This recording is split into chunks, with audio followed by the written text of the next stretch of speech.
how's the new job going? New workplace is good. New place is small, but it's good. I like it. Yeah. And So the I'm right colleagues, now in my new place. Sorry, your colleagues, how are they? colleagues. at Yeah, work.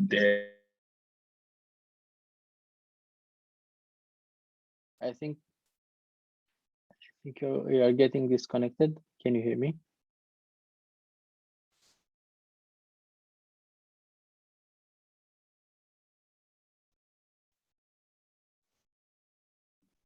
Sam? Okay, now I can hear you. And Can you hear me? Now, yes. You got There disconnected for a bit. was there was some connection stability issue.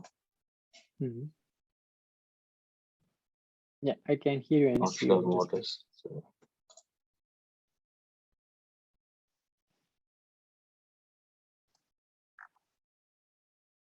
I think you got disconnected again, but I can hear you. I'm just checking. Hold on. You have issues with the video, but I think the audio is okay. Hi, Hiran. Hey guys. One moment. How are you, Hiran? Yes. Good. How are you? Awesome. Just can't wait to hear from Sam. How's the new workplace going? Yep. Just give me a minute. I'm checking Wi-Fi. Why is it having issues? Maybe you could try to turn off the video and see if it Let me check. fixes the issue. Let me just check 1 minute. And if it helps, we could also turn off our videos and we can only talk. Yeah, Hiran, how's the capturing and clarifying phase? Is it do you still apply it, or you are taking a break? It's the latter actually. I have taken a break from it. Yeah, this usually happens. Yeah. Yeah, I was reflecting on like I was thinking I'll reflect more on like more like a Kanban style, like where they say like like what worked, what didn't work, and what will I focus on. And when I was looking at what didn't work, it was the consistency, I think. And I I go at something for like 3-4 days and then like I take a break. But it's I'm also noticing that because I have only like singular goal right now, like I think I'm doing okay, like without because I don't have a lot that I'm juggling. Yeah. So I have just one focus, and I'm on track with that certification. So whatever goals I'm setting with that, I'm doing that. So I think that's okay. But I think I'm like there are all these other meta habits that I'm trying to like do, which is like reflection at the end of the day, and then keeping 3 tasks. Those are the things which I'm not really consistent with. And what is happening is I tend to procrastinate, and then I end up having 6-7 items. So then I take a break that day. I don't actually work on my certification. I batch all of them, and then I end up executing all of those. Yeah, it's working, but it's not the most efficient. So yeah. Having only one goal is only one direction, only one objective is really awesome, because it makes everything easy, and that's an awesome place to be. Usually what happens to me when with procrastination is that maybe it's something that's really hard, or it's something that it's very new and I don't know what really I have to do about that, or it's not clarified. But usually what happens when I make a mind map, or I try to clarify those things, to break them in smaller steps, when everything is clear, it's more easy for me to start doing them, and I don't really have time to procrastinate. Because everything is settled, everything is clear, it only has to get done. And it's awesome because after I finish something, it's really easy to start something else. I don't have to mentally think what do I do now? What is this about? What should I do here? Or things like that. If it's a course, what you're doing, there are some informations that you can easily understand, but there are times that you really should I don't know, dig deeper, or you don't really understand what's that about, and you should document or read more about that, or maybe it's a path that it's really interesting and you want to explore more of that. But I think you should focus on the objective. The objective right now is to finish the course and do something about it, right? Yeah. And just focus on that and don't explore many new opportunities. But if any opportunity, or I don't know, you want to read more about something, just note it down, make it a to do later for after you finish the course, because it's like you're going to a road on a road, but you see so many side roads that are have beautiful landscapes, and you really want to enjoy the road, but you are not going at your destination because you're taking all those side roads, and because you want to explore so many things. I don't know if this happens and this is your case. This was my case before, that's why I'm telling you about this. And was it just wasn't productive because I wasn't focusing on my main objective, to finish the course and do something about it, to finish launching my course, about building a course and launch the course, right? Because so many things were interesting: how to do the marketing phase, how to engage more customers, how to, there are many way paths that I could explore. What happened, I've noted everything, and at the end, after I launched the course, you know what happened? I went only on one or two directions after that, only to see that I don't really need that much information anymore. I just postponed doing that during the course because I'm only following my objective to finish the course. And even if you think you will be a better professional, I don't know, if you go on all those particular subjects that you want to explore, you can do that later. It's not the subjects per se, it's I think different aspects of my life, and I'm having like I think I'm still trying to find that balance, because I wanted to like look into the finance aspect as well, and I think part of it is also the impatience. So like you mentioning the 80-20 principle, that is something that I started asking myself, like, what is the one thing, if I prioritize, it's gonna make my life in all other aspects easier. So like when I thought of that, then finishing the certification or getting a job is a prerequisite, because even if I want to like learn more about passive income, I still need money to like invest my money, like, so somewhere like I'll end up hitting that roadblock. So like I think that's where like I think I end up like getting distracted quite a bit, like where I was simultaneously trying to look into the financial planning aspect. So I think I'm happy with like I didn't go into the details of long-term investing, but at least I figured out like some of the, like, index funds where I can at least like get a better return on investment. So like, and I automated that. So now that I've taken care of that, like I feel more settled that I've taken some action in that arena. So I think that is something that I'm juggling with, like too many like variables, I think. So I feel like a lot of my issues with the GTD system also happens with the emotional regulation part. Like I feel like either like I'm looking into the relationships aspect and then the career aspect. Like I feel like I'm juggling all these aspects of my life, and sometimes that tends to like if some things don't go my way, then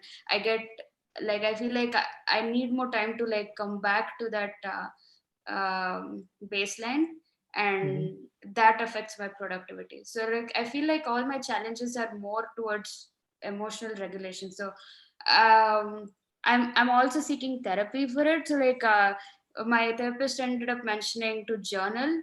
So that is something that I've been trying for like past 2 weeks, like actually take out and just write down like everything. That's not really the solution in my point of view. It's the Really? consequence. Yeah, because you're journaling, you're feeling this struggle between all those. Let's put it like you have different roles in your life, right? You have the role of your professional life, you have the personal life, you have a role of a friend, you have a role of a cousin, you will have a role of a mother, a wife, and so on and so forth. Those are different aspects of our life. What journaling does is that when you are thinking about your professional life, maybe one day you are investing a lot of time in that course, maybe, or in your professional life. You feel that you are unbalanced your life on the other roles of in your life, like a friend, a cousin, a daughter, and so on and so forth. But trying to make everything in balance, it's a hard thing to achieve, and you shouldn't put pressure on yourself. Maybe one day, all day, it's all about your professional role, but on the second day you could balance it out with your I don't know, daughter role or something like that. This is a continuous struggle that you will face. You will not fix it today, you'll not fix it tomorrow, you'll not fix it in 1 month or maybe 1 year. This is a thing that you should, I don't know, not put pressure on yourself to really achieve the perfect balance, because the perfect balance, in my opinion, doesn't exist. What you could do is enjoy the process, and maybe by journaling, see the different roles that maybe you didn't take in consideration, and you should only reflect that, okay, maybe I could do better on the role of, I don't know, being a daughter, or I could do better on managing my relationships with my friends and playing my role as a friend. I could be a better friend for my friends, but trying to let's put it like this: you have so many different roles in a day that Sam, I think there's a lot of 1 second. Sam, I think there's a lot of static coming from your end. I don't know if he's able to hear us. Or is he gone now? He muted his static removed. Oh, okay. Thanks. Yeah, so you maybe try this. Focus each day on a different role. I mean, okay. You can put it like this: Saturday, it's about my role of being a daughter. I will spend time with my parents. Sunday, it's about the friends. I will call 3 or 4 different friends and talk about their lives, and talk about them, my life, and experience this, and go out with them. So things like that. Monday, it's about I don't know, being healthy, and of course you don't stop being a daughter on Monday if something, I don't know, comes up, but you could define. I mean, by doing this, you're not putting pressure on yourself on playing all those different roles in the same time, in the same day. A day has only a few amount of hours. If you plan to achieve perfection from the first day, that's almost impossible. That's something that you achieve through time, and the same goes about the balance. The balance is something that you achieve in time. It's not something that you will get fixed tomorrow. You can't be, I don't know, it's Lady Gaga tomorrow, but you could practice a lot and have a good voice in a couple of years or something like that. You can be, I don't know, let's say Leonard Messi, or I don't know, Ronaldo, or whatever, Djokovic, or I don't know, basketball player, because they achieved that through time. And you can't say that someone that is doing top of the line on his professional level he is doing the same on his family side or on his friendship side. Or it's really when you are the best on something, you really have to not take care of the other roles that you're playing, because this perfect balance, it's something almost impossible to achieve, and you shouldn't ask that from yourself to achieve this tomorrow. It's a process, and you improve as you can, because you sometimes you are, I don't know, you can do more, you are productive in one day, but the other day you are feeling maybe a little sick, or you are feeling a little down, and you can't really do all those things that you maybe wanted to do a day before. Just thinking like it's a role that I play, and what I aim to do is to get better every day, a little bit. It's just, I don't know, I made a phone call of 3 minutes long. I improved a little bit my relationship with my friends, and that's enough. You shouldn't call all your friends in a day. I don't know, it's, you wouldn't take care of the other roles of your life. But if you did that, that's enough. It's something, and that's a step forward, and it's enough. Really, it's enough. But journaling, that's why I told you that I think it's the cause and not really the solution. I'm not saying you shouldn't journal, but while you're journaling, you're putting a lot of words on I don't know, the professional level, and you see that, okay, but what, I didn't do anything about my family today, and you're feeling down because I didn't take care of that role today. But you shouldn't be down on that. Or maybe you're focusing a lot on your friendships, and you're not focusing on your professional level. And when you're journaling, you're saying a lot of, I met with this friend, I talked with this friend, I did that with that friend, we made that out. I don't know. I guess I need to correct, like when I meant journaling, I think it was more about like a way to just get like all these emotions out of my system. It's more of that. It's not like I don't have to it's not a reflection or an introspection. It's just that like when I get too overwhelmed, that's like a way of me releasing some of the stress. So it was more of that when I think it was my mistake that I didn't mention that right. What helps, I thought, it's the clarify process, and maybe we will talk next time about this, or also you could practice it more. The clarify step is really important, and now ask yourself why this, what's this about, because when everything is getting more clear, it's easily to digest, or to really know how you're feeling about it. But most of the times, feelings are not something that you can control, and if you want to achieve control over your feelings, good luck with that. But you can manage them, of course, but you can't really control. You could start, I don't know, start crying about something that it's really I don't know, silly, but it's something that your feelings are not almost all the time in your control. There are many aspects of our lives, or for childhood, or for life in general, that influences us, and some of them we acknowledge them, we know what's it about, but some of them we don't. I've read the book about how much influence our childhood, the first 7 or 5 years in our lives, have over our entire life.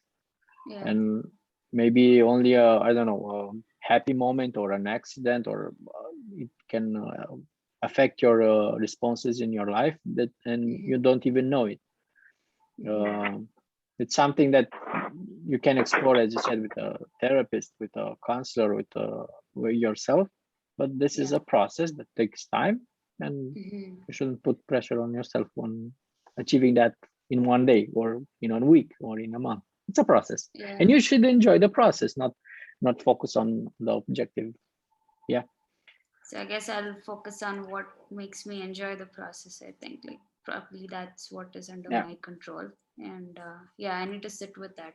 And think of the things that maybe going to stoicism. I'll put the had words this in a book by Ryan Holiday. I don't remember the book, but like he has some. But if you have any recommendations on that, that would be good as well. I don't know if it's really the case, but you will see that if it helps or not. Just look on YouTube about stoicism and see. So it's more in few words. It's don't focus on the things that you can't control. Just focus on the things that you are only in your control, right?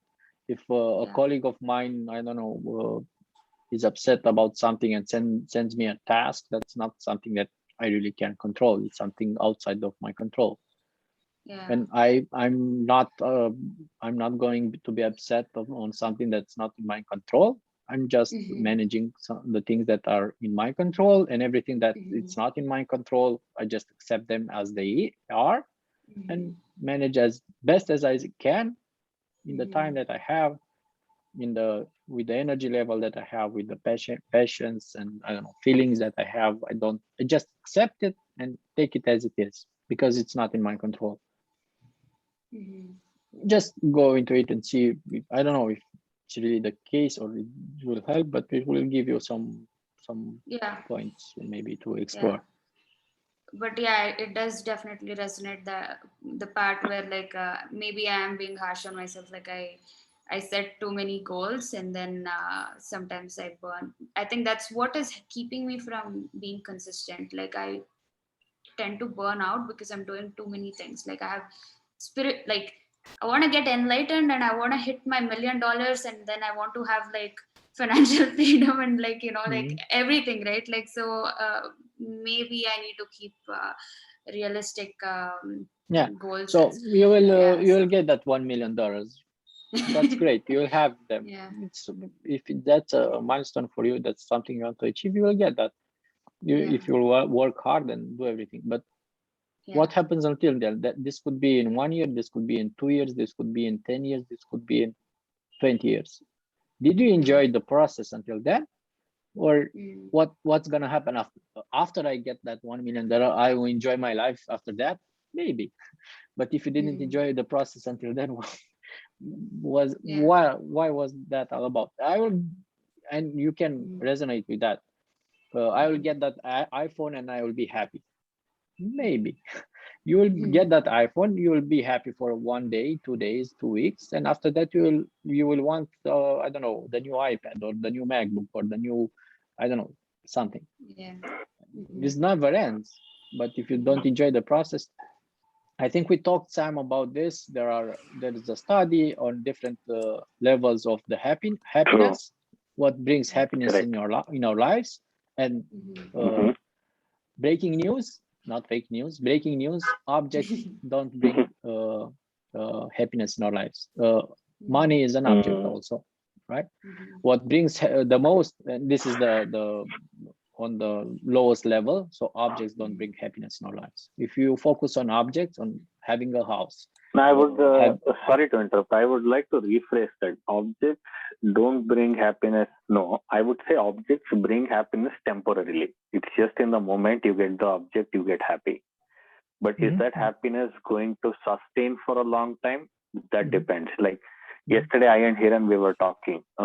We were excited. I mean, she was excited about the fact that she got an iPhone a year back, and she has been feeling very nice about it, having an iPhone. So that's good. But how many times do we remember that having an iPhone which is new is actually nice for us? That is going to keep us happy. It's not about just getting an iPhone. So how it's not the object. Exactly. Yes, it's our perception of what the object is doing to us. Like I right now changed the job. The first day when I went to my job, I was like, oh my God, there is so much to do. Did I do the right thing by quitting my previous job and taking this up? Have I jumped from a frying pan to fire? That was the question which I got. Then I was like, check it. What is the reason why I decided to take up this change? I wanted a change. It's not for money. So money is not a concern for me. So does it mean that if they pay more, I'm okay with this? If they pay more and I'm okay with this, then it means that my perception is wrong. So I'm looking at money. So then I decided, no, I wanted a change. I was thinking that I was getting stagnant. I was thinking that I was becoming lazy. Now I'm into an environment where I have to learn a lot. I have to become more active. I can actually put what I have learned into practice. So when I thought of all these things, I was like, obviously it's first day. I am bound to get overwhelmed. It's a new place. Give it a month's time. After a month, everything will be fine. So I was like, this is how the guy who came to my position felt initially. And when I was giving the knowledge transfer, I was like, check it, don't worry. It's chill. You can manage it. Only thing is, I don't have someone saying that to me. But when I can say that to someone, I can tell that to myself. So happiness is, if we put happiness based on, if we try to derive happiness based on what happens around us, then I think we'll have a lot of trouble. But instead, happiness is here. Happiness is now. We start with that point. I think it makes sense. 1 hour back, I was talking to my brother. So we discussed the same thing. Happiness is here and now. I can just smile and be happy. I don't need something else. I don't need a reason to be happy. Yeah, of course, I can start justifying by giving reasons. I can stay positive. I can look at gratitude. But happiness is right now. And I have observed this whenever I feel frustrated or whatever it is. If I force a smile onto my face, I get that huge relief. I've tried it. I just try to smile. I don't even have to think of something. I just smile and things change in an instant. So I don't know if I deviated from what we were talking, but this is what I just wanted to share. Yeah, happiness is a how and not a what. So it's not the object itself, not the phone itself brings you joy. The experience you're having with the phone brings you happiness. And I have the same. So a couple of months ago, I spilled coffee on my keyboard, and yesterday I bought this keyboard, and it brings me joy. It's an object; it brings me joy, but the experience of using it brings me joy, not the object itself. Why my music? It's small. I can really do my work on it, but it's just an object. This will fade in time. And if you think back, maybe you can think, Hiran, I know when was the first time when your parents bought you a phone, right? Maybe you can't even remember the day or how did you feel about. But if you think about, I don't know, a trip or a dinner you had with them, that's a more filled with happiness moment that you can remember much easier. That's why what I'm saying. Experiences like taking trips, visiting things, taking a course, the experience itself it brings you joy. That's why I'm saying that you should enjoy the process, because you should acknowledge and feel good about the process, the experience that you're having, even working, even doing work, even learning, you should enjoy the process, because that's what makes us happy, not objects, not money is the way, of course, that you can buy stuff, but stuff that you can really buy doesn't make you necessarily more happy. And that's about, I don't know, everything else. You shouldn't, if we put pressure on ourselves to achieve, I don't know, perfection in every place, but not enjoying the process, it's also not something that really helps us a lot.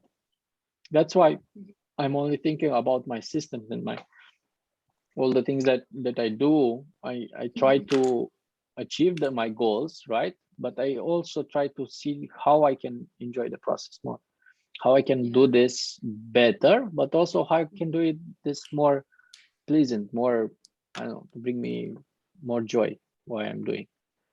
And if I try to balance something, is that okay? I try to do this better, faster, I don't know, greater, but I also try to do this more fun, more interesting, more pleasing for me also.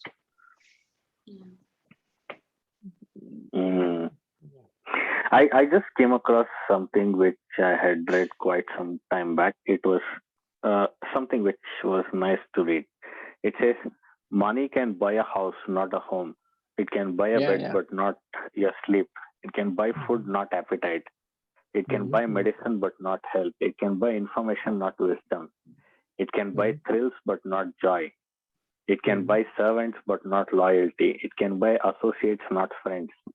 And it can buy flattery, but definitely not respect.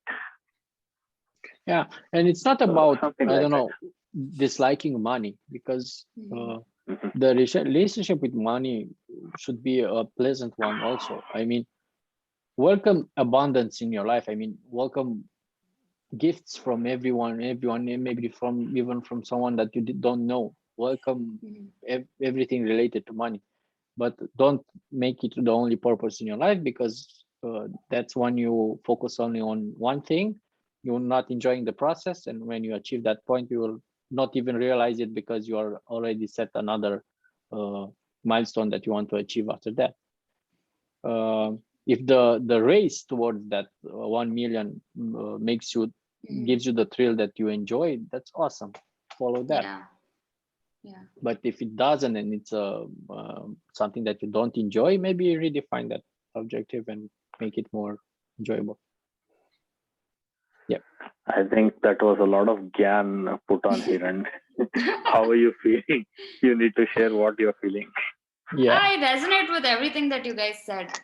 So, I mean, I see it as a means to an end. I don't see it as an end goal in itself. So, like, I just see it as a means for me to free up my time, because that's the most valuable thing. And I have certain goals about what I want to do with my time. And I see financial independence as a way to like be able to probably utilize my time doing the things that I love, right? So I don't see, and like you said, like I enjoy the process of investing in itself. So like for me, like I don't see it as something that can burn me out, or I'm not seeing it as I see like how in general people, like how they think that having certain amount in my bank is probably one definition of success, but for me it is not. So I completely resonate with everything that you both said, like 100%. So I have the same philosophy as well. It's just that like I think my like it's just that I want to like do so many things. It's not about like for me that I think I have too many competing goals. Like I want like a relationship, at the same time I want a career which brings me joy. Like I quit my previous job even though it was making me a good amount of money, and I was in the US, so like I was in the top 5 percentile of the salary whatever I was making, yet I decided to quit because it wasn't bringing me joy. So I prioritize happiness and joy. Like I want to do that. At the same time, I think I'm being harsh on myself. Like what I realized was that I already had a certain lifestyle and a certain amount of like independence, and now like I for what so many things that I went through, like I feel like I've hit that rock bottom, and I can't wait to get back up there. So like that is the pressure that I'm putting on myself, because I was already there. Like I already was renting out, I was already like investing, and like I was already on that path. And then whatever life circumstances put me in a situation where like I had to forego some of that, and now I'm putting myself back on track. But I think it's just that like and it's not external, I'm not competing with anyone. It's just that I want to get back into that state where I feel confident and I feel in control of the things that I can control, which is my finances, my emotions, my relationships, and like my career. And I think those three aspects are equally competing, and I'm unable to like make a priority. I think that's why like I'm having a difficulty so that then when I thought about, like, I was really sitting down and thinking of the things you both mentioned, the 80-20 Pareto principle, and that's what I realized, like if I can like get one aspect of it, like, so that would be what would be one aspect which I can control, which will make my life easier in other aspects. So like then I realized if I can get into a job that I reasonably like enjoy, may not be like there is no perfect job, now I understand that. So like instead of focusing on like the most perfect thing, like if it can bring me reasonable amount of like satisfaction, then it will, and it also fulfills my need for survival, then I can start building up other aspects of my life. But if I don't have my survival taken care of, then like I'm unable to like it will, like even if I want to say go out on a date, like it still costs me money. Even if I want to go out on an experience, it still costs me money. If I want to financially become independent, that still costs me money. So like then I realized everything points to like having my survival at least taken care of, then I can. But what I realized was, if I have to do that, I still have to balance my emotions. So then I had to, like, it's not just like I wasn't able to like completely like just focus on my career. Like I think I need, maybe it's my ADHD or whatever it is, the anxiety, or so I have to keep that also in balance. So like then I decided to get therapy, and I'm working on that. So I think I'm working on all of those. Just that is that impatience to like get back into the same position that I was in like 5 years ago. Like that is causing me like a lot of angst. And also like there's um, I think there's also a lot of like flux that comes in when there is dating involved. Like so there's also like I feel like GTD system helps organize things, but there's also the emotional component. And I don't know, I talk to guys, and I don't know, guys are already like balanced or they're wired that way, but I talk to girls and they face similar issues that I'm facing more. So I don't know if it's a biological thing or what it is, but I can see that like there's at least not as much emotional reactivity like when I talk to men versus when I talk to women. Like I don't know if it is something that I'm wired that way or like what it is, but I need to take care of that as well. So I think I think that's just we could go deeper on the clarifying thing. It's for me, I think you are unclear on the job thing. Let me give you an example. You didn't pick a domain, you didn't pick a salary, you didn't pick I mean, clarify for yourself what kind of job do you want. I mean, how much money, how much time, how much time should I want to travel to work and back to work, how much everything. Think of every little aspect of it, so it's really clear. I mean, every aspect. Maybe you can even clarify how you want your desk to look. If you, even though you know that it's something that doesn't exist, like all those points can be achieved, but it's really clear for you what's your ideal thing about what you really want on that. And don't think on, I don't know how, put a term on everything. I mean, put a time. When will you start working at this job? How much will you work at this job? What will you do with how many people, with everything? Think about it. Just think about it and explore it. And don't think about what's worse or what's the best. Think about what you will enjoy and visualize that experience in itself. Okay. And but I have to point out that there's not a direct relationship between working and money. Let's take Jeff Bezos. We should, I don't know, if a person worked from the beginning of humankind until 2020 to have his wealth, you should earn at least, I don't know, $20,000 or $100,000 a month to achieve that wealth, or I don't know how much. I mean, to the beginning of humankind, you should live like 20 years old and earn at least a couple thousand, $100 a month to achieve that wealth. So he didn't achieve that wealth by working himself out, and working only achieve. There's not a direct relationship between working and money. That's a way we earn money, of course, but achieving that kind of money, it's not by doing work, but by putting other people to do the work for you. Yeah, and that's an interesting point. Yeah. You have to realize that, because that's the whole truth behind it. Big kind of money doesn't came from work, and that's another reason to enjoy your work, and maybe clarify the work that you will enjoy, to be very clear for you. Sorry guys, I will have to stop it so soon. Sorry Sam, because I can't continue. No problem. I'm getting an urgent call and I really have to take this. Sorry Okay. again. Bye-bye. Maybe you should continue to do this. Sorry again. Yeah.